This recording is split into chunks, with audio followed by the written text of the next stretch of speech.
Hello friend, good morning. কেমন আছো তোমরা সকলে? আমি কিন্তু মোটামুটি ভালো আছি। আর আমার ছোট্ট চ্যানেলে আরেকটি নতুন ভিডিওতে তোমাদের সকলকে স্বাগত আর অনেক অনেক ভালোবাসা রইল। আজকে ব্লগ ভিডিওটা প্রায় 11:30 বাজে, তখন থেকে শুরু করছি। যাই হোক, চলুন বিছানাটা একটু তুলে নিই, কারণ 10টার সময় ছেলেকে একটু ঘুম পাড়িয়েছিলাম। ও ঘুম থেকে উঠে যাওয়ার পরে বিছানাটা একটু তুলে নিচ্ছি, তো সেটাই আপনাদের সাথে একটু শেয়ার করলাম।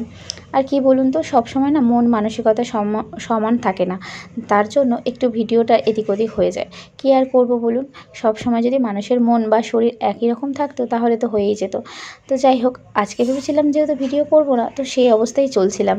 তারপরে ভাবলাম না, এর আগে 2 দিন না ভিডিও করা হয়নি, একদম ভালো লাগে না জানেন। এমন একটা অভ্যাসে দাঁড়িয়ে গেছে, আপনাদের সাথে ভিডিওটা শেয়ার না করতে পারলে মনে হয় কি যেন একটা কাজ আমার বাকি রয়ে গেছে। তো চলুন, এদিকে আমি সকালবেলা একটু সমস্ত কাজবাজ সেরে চা বসিয়েছিলাম, সেটা আপাতত একটু খেয়ে নিই। একটার পর একটা এমন ঘটনা ঘটছে না, মাথাটা খারাপ হয়ে যাচ্ছে। মানে সময়টা তো খারাপ যাচ্ছেই, তার মধ্যে শরীরও খারাপ যাচ্ছে। আর শরীর আর সময় যদি খারাপ থাকে, মানসিক অবস্থা তো এমনিতেই খারাপ হবে। এই যে ধরুন, সকালবেলা চা বসাতে গেছিলাম, জানেন চায়ের বাটিতে জলই দিইনি। এদিকে গ্যাসটা ধরিয়ে দিয়েছি, গ্যাস ধরিয়ে দিয়ে একটু ওদিকে গেছিলাম ছেলেটাকে দেখতে, একদম ভুলে গেছি। এসে দেখি বাটিটা কিন্তু পুড়ে গেছে। তারপর সেই বাটিটাকে আপাতত জল দিয়ে একটু ভিজিয়ে ভালো করে ধুয়ে মেজে এনে আবার নতুন করে চা বসাতে হয়েছে। খুব রাগ হচ্ছিল নিজের উপরে, যে কি জানি একটু খেয়াল করতে পারলাম না, এত বড় একটা দুর্ঘটনা ঘটে ফেললাম। একটা বাটি পুরো পুড়ে গেছে। তাহলে ভাবুন কতটা অন্যমনস্ক থাকলে পরে এরকম ঘটনা ঘটতে পারে।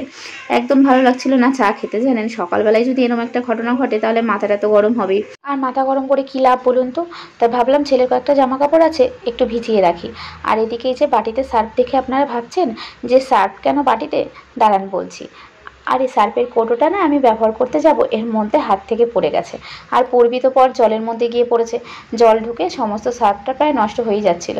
সেই জন্য আমি সমস্ত সার্ফটাই বাটির মধ্যে বের করে একটু রোদে দিয়ে রেখেছিলাম, যাতে যতটা শোকায় আর কি। তো কিছুটা আবার কৌটোর মধ্যে রেখে দিয়েছি, আর বাকিটা এই যে এখানে একটু ব্যবহার করে নিলাম। মানে ভাবুন, একটার পর একটা ঘটেই যাচ্ছে, কি জানি কি হচ্ছে। মানে মাঝে মাঝে না কোনো একটা দিন এরকম হয় জানেন, সবার সাথেই হয়তো হয়, সেদিনের দিনটাই পুরো খারাপ যায়।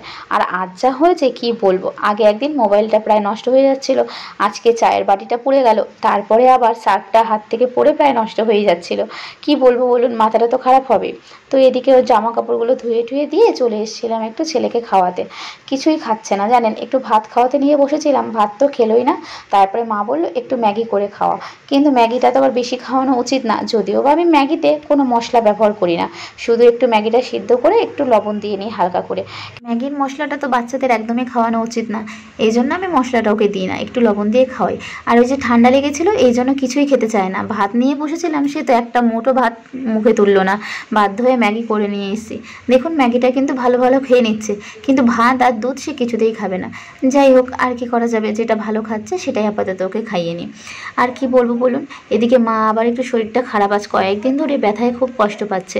ওই জন্য মাকে বললাম যে তুমি একটু ডাক্তার দেখিয়ে এসো। কালকেই যেত, কিন্তু ওই যে কয়েকদিন আগে থেকে যা বৃষ্টি শুরু হয়েছে, কি আর ডাক্তারের কাছে যাবে। আর এই যে এদিকে দেখুন, এই যে রুটিগুলোকে না আমরা জলে ভালো করে ভিজিয়ে তারপরে শুকিয়ে এটাকে টিফিন কারিতে করে মুখটা আটকে ফ্রিজে রেখে দিই, অনেকক্ষণ থাকে, একদম সুন্দর। আর খাওয়ার সময় যখন একটু গরম করে নিই রাত্রিবেলা, একদম নরম তুলতুলে পরোটার মতো লাগে। আপনারা কিন্তু করতে পারেন, এতে কিন্তু গ্যাসটাও কম হয়, যেহেতু রুটিতে সেই আটার গুঁড়োটা লেগে থাকে না। আর ফ্রিজে রাখলে এইভাবে শুকিয়ে একদম নরম থাকে, হালকা একটু গরম করে নিলে বেশ ভালো লাগে খেতে।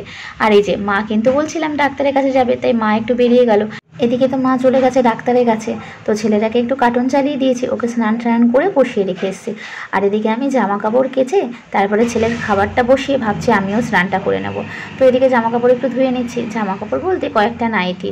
মানে দিনে যে কতবার আমার মা নাইটি চেঞ্জ করে তার ঠিক নেই, প্রচুর পরিমাণে ঘেমে যায়, তাই জন্য না অনেকগুলো নাইটি হয়ে যায়। ধরুন 2-3টে তো নাইটি চেঞ্জ করবেই সারাদিনে একটা। তো সেগুলোকে একটু ভালো করে সার্ফ দিয়ে একটু ধুয়ে নিলাম। আর যা রোদ উঠেছে, এই ধোয়ার সাথে সাথেই মনে হচ্ছে মেলে দিলে একদম শুকিয়ে যাবে। এই যে, আর আমার খেতে খেতে দেখুন কত বেলা হয়েছে, সকালের খাবার আমি খাচ্ছি প্রায় 1-1:30টার সময়।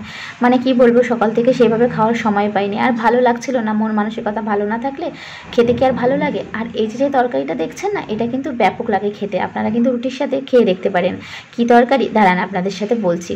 আর এই যে এদিকে আমি রুটি খেয়ে ঠেয়ে তারপরে এসে ছেলের খাবার বসিয়ে দিতে। প্রথমে ভেবেছিলাম রুটিটা খাবোই না, তারপরে ভাবলাম না একটু খেয়ে নিই, দরকার হয় রাতে একবারে ভাত খেয়ে নেবো তাও সই, কিন্তু এখন একটু রুটি খেয়ে নিই। আর এদিকে ছেলের খাবারটা মানে খিচুড়িটা বসিয়ে প্রেশার কুকারে ভালো করে সিটি মেরে নেব।